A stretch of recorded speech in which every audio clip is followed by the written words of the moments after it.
Variable force.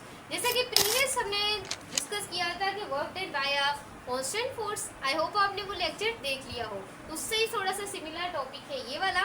तो जो student हमारे चैनल पे आए हैं, आप लोगों ने मेरे चैनल को सब्सक्राइब कर देना है, वीडियो को लाइक कर देना है और आगे तक आपने हमारी वीडियो को शेयर कर देना है और आल नोटिफिकेशन को आपने अनेबल ऑन करना है। ये नीट, एमडीकेट, ईकेट सब के लिए बहुत इंपॉर्टेंट टॉपिक है। तो लेट्स गेट स्टार्टेड। तो बच्चों, वेरिएबल यहाँ पर मैंने वही कार बनाई हुई है, ट्रक बनाया हुआ है और वो एक सरफेस पे पड़ा हुआ है। अब कांस्टेंट का देखें, एक बॉडी ने मूव किया, उसकी जो डिस्प्लेसमेंट है वो है 5 मीटर, यानी कि पहले उसने 1 मीटर, फिर दूसरा मीटर, फिर तीसरा, एक चौथा, फिर पांचवा, यानी कि उसने डिस्प्लेसमेंट 5 मीटर और 5 मीटर कवर करने के बाद उसका टाइम, जब वो 1 मीटर पे थी तब भी उसका टाइम क्या था, 3 न्यूटन था। जब वो 5 मीटर पे आई तब भी उसका टाइम क्या, सेम था, जिसमें आपका फोर्स भी सेम हो और डिस्प्लेसमेंट भी सेम ही हो, यानी कि मैग्नीट्यूड भी सेम, डायरेक्शन भी सेम। तो यानी कि ये हमारे पास क्या है, work done bye a constant, जिसमें आप लोगों की एक भी चीज या फिर आपकी फोर्स चेंज हो जाए, यानी कि डायरेक्शन चेंज होगी, तब भी ये वेरिएबल फोर्स कहलाएगी। अगर सिर्फ मैग्नीट्यूड चेंज होगा, डिस्प्लेसमेंट यानी कि इसका मैग्नीट्यूड, डायरेक्शन यानी कि फोर्स, यानी कि अगर डिस्प्लेसमेंट भी चेंज होगी तब भी वो वेरिएबल है, अगर फोर्स भी चेंज होगी तब भी वो वेरिएबल फोर्स है। क्लियर है माय स्टूडेंट? क्लियर है? थोड़ी आवाज फिर से मेरी ज्यादा हो गई थी, बुरा मत मानिएगा। अब ये आप लोगों के पास एक कांस्टेंट फोर्स का ग्राफ है। एक तरफ हमने रखा है फोर्स को, दूसरी तरफ स्टूडेंट हमने रखा है डिस्प्लेसमेंट।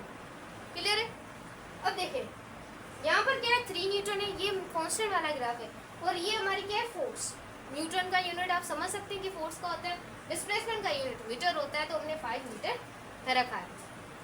अभी दोनों के बीच में आप देख सकते हैं एक रेक्टेंगल बन रहा है, और रेक्टेंगल का हमने एरिया मालूम करना है। देखिए भाई, एरिया स्टूडेंट, एरिया और वर्क डन दोनों सेम होते हैं। तो एरिया की बात, अगर आपको वर्क डन एरिया मालूम करना है तो हमने एफ पॉइंट डी से मालूम कर सकते हैं, एफ डॉट डी से हम मालूम कर सकते हैं, और वर्क डन भी एरिया को ही कहते हैं, एक एरिया, और ये क्या होता है, एफ डॉट डी। क्लियर है माय स्टूडेंट?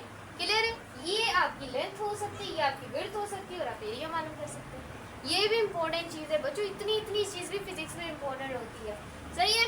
उसके बाद है स्टूडेंट, मैंने आपको समझाना है। पहले मैं आपको एक एग्जाम्पल से समझाऊं। पहले एक एग्जाम्पल ले लेते हैं बच्चों। ये आप लोगों के पास एक मास है, और मास को एक स्प्रिंग के साथ मैंने किया हुआ है अटैच। क्लियर है? अब याद रखिएगा, आपने हुक्स लॉ पढ़ा होगा क्लास 9th में। हुक्स लॉ में ये था कि मास स्प्रिंग सिस्टम था, यानी कि जब भी आपकी कोई भी ऑब्जेक्ट या मास जब रोटेट करता है, तो बच्चों उसके लिए 2 पोजीशन बहुत इंपॉर्टेंट होती है, एक मीन पोजीशन, एक एक्सट्रीम पोजीशन। बच्चों, मीन पोजीशन क्या होती है और एक्सट्रीम पोजीशन क्या होती है? इसे जब आपका मास ऐसे टू एंड फ्रो मूव करता है, रोटेट करता है, तो वो आपकी मीन पोजीशन होती है। एक्सट्रीम पोजीशन वो होती है जिसमें वो मैक्सिमम रहता है, जिसमें वो क्या रहता है, मैक्सिमम रहता है। क्लियर है माय स्टूडेंट? क्लियर है? क्लियर है? क्लियर है? मैं बार बार पूछती रहती हूँ, क्लियर है तो यस लिखा करे कमेंट में। सही? ये मास है, ये स्प्रिंग है। सही है? क्लियर है? मास को हमने यहाँ से पकड़ा हुआ है। सही? मास को पकड़ा हुआ है हमने, यानी कि ऐसे मैंने पकड़ा हुआ है, और यहाँ से इसका स्प्रिंग है, यहाँ से बच्चों क्या है, स्प्रिंग है। अब मैं क्या करती हूँ, स्टूडेंट, इसको छोड़ देती हूँ, मास को छोड़ देती हूँ। तो छोड़ने के साथ ये अपनी पहले क्या थी बच्चों, मीन पोजीशन पर थी। जब मैंने इसको छोड़ दिया तो ये क्या हो जाएगी, ये मास टपक कर कहाँ पर आ जाएगा, यहाँ पर आ जाएगा। कहाँ आ जाएगा बच्चों, यहाँ पर आ जाएगा, यानी कि एक्सट्रीम पोजीशन पर आ जाएगा। और याद रखिएगा, जब मास को हम छोड़ देंगे वो अपनी एक एक्सट्रीम पोजीशन में आ जाता है, यानी क्या, हमने डिस्प्लेस करवा दिया उसे। इसको क्या करवा दिया, मास को, समझे क्लियरली, मास को हमने बच्चों क्या करवा दिया, डिस्प्लेस करवा दिया। जब डिस्प्लेस करवा दिया तो वो कहाँ पर आ गया, एक्सट्रीम पोजीशन में आ गया। डिस्प्लेस करवाया, ये हमने डिस्प्लेस करवाया, और वो एक एक्सट्रीम पोजीशन पर आ। जैसे ही वो बच्चों एक्सट्रीम पोजीशन पे आएगा, देखें जितना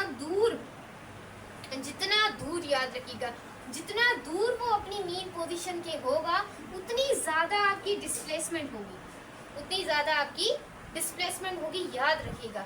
यानी कि जो आपका स्प्रिंग है, यानी कि जो आपकी रीस्टोरिंग फोर्स है, यानी कि आपकी जो फोर्स है ना बच्चों, वो डायरेक्टली प्रोपोर्शन हो जाएगी। यानी कि जो आपका स्प्रिंग की जो फोर्स है वो डायरेक्टली प्रोपोर्शन हो जाएगी आपकी किसके, डिस्प्लेसमेंट की। इसकी डिस्प्लेस, जितनी ज़्यादा वो अपनी मीन, बस यही याद रख लेना है, जितना ज़्यादा कोई ऑब्जेक्ट या मास अपनी मीन पोजीशन से दूर हो उसकी उतनी डिस्प्लेसमेंट ज़्यादा होती है, और जितना मास अपनी मीन पोजीशन के पास हो उतनी आपकी डिस्प्लेसमेंट कम होगी, और बच्चों उतना ही आपकी रिस्टोरिंग फोर्स भी कम होगी। क्लियर है? एक और एग्जांपल है, किसी को ये समझ आएगी और किसी को ये समझ आएगी, मुझे पहले ही आपका पता है।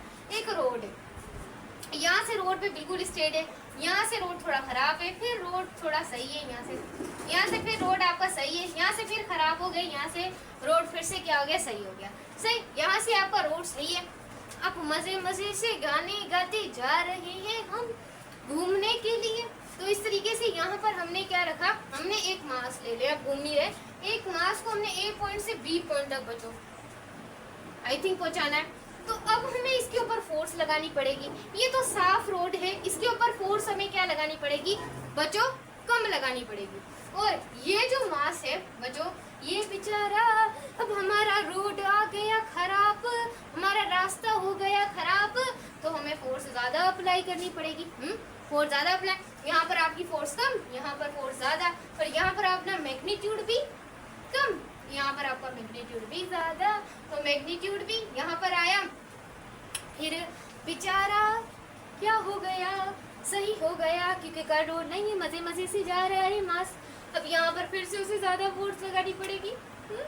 तो इस तरीके से वो यहाँ पर आ गया, यानी कि बेचारा कभी फोर्स चेंज हुई, कभी डिस्प्लेसमेंट, यानी कि फोर्स की डायरेक्शन चेंज करने से भी आपकी वेरिएबल फोर्स हो जाएगी, सिर्फ मैग्नीट्यूड चेंज करने से भी, क्योंकि ये एक वेरिएबल क्वांटिटी है फोर्स आप लोगों की। यहाँ पर दोनों चीज़ें चेंज हुई है, यानी कि यहाँ पर भी क्या है, हमारी वेरिएबल फोर्स। बच्चों बस यही समझना है, आपकी चेंज हुई है डिस्प्लेसमेंट, यहाँ पर आपकी फोर्स। क्लियर है my student? Net work done bye a variable force, net work done यानी कि सारे वर्क डन का जो नेट, कैसे बच्चों, यहाँ पर देखें, यहाँ पर बाई स्टूडेंट आपकी फोर्स F1 थी, और यहाँ पर आपकी डिस्प्लेसमेंट डेल्टा x1 थी। यहाँ पर आई तो ज़्यादा फोर्स लगानी पड़ी बच्चों, इस वजह से यहाँ पर डिस्प्लेसमेंट डेल्टा x2 होगी, यानी डिस्प्लेसमेंट भी चेंज हुई। फिर यहाँ पर फोर्स F3 और डिस्प्लेसमेंट, ये लिख सकते हैं बच्चों कि ये हमारी F1 delta x1 कोसेटा, F2 delta x2 कोसेटा, क्योंकि यहाँ पर ये चेंज हुई। इस तरीके से आपको 3, 4 या सोन इन्फिनाइट तक आप क्या कर सकते हैं, नेट वर्क डन को मालूम कर सकते हैं। क्लियर है माय स्टूडेंट? हेयर में मैंने क्या लिखना है, हेयर में क्या लिखना है तो मैं बता रही हूँ बच्चों, जरा गौर से सुनना है। F1 delta x1 cos theta. Clear है? उसके बाद बच्चों जो हमारा वर्क डन है, work done by force 1 throw बच्चों क्या होगा, डेल्टा x1 के, ये पॉइंट याद रखनी है। Second point F2 delta x2 cos theta. सही बच्चों, जब वर्क डन बाय होगा F2 के तो वो थ्रो होगा किसके बच्चों, डेल्टा x2 के। क्लियर है बच्चों? आप अभी जितना भी इस तरीके से बनाकर लिखे जाए उतनी कम है, तो बस आपको फॉर्मूला याद रख देना है और वेरिएबल का चेंजेबल समझ लेना है। सही है? उसके बाद अगर आप लोगों को बच्चों कहा जाए कि भाई हमारे कभी ऐसा भी होता है, वर्क नेट मालूम करो और सम कर दो, जितने भी आपके पास फोर्सेज है, जितनी भी डिस्प्लेसमेंट है, तो आप समीशन लगाएं और सारे का क्या कर दें, सम कर दें। तो ये थी बच्चों हमारी इंटरेस्टिंग की वीडियो 9th फर्स्ट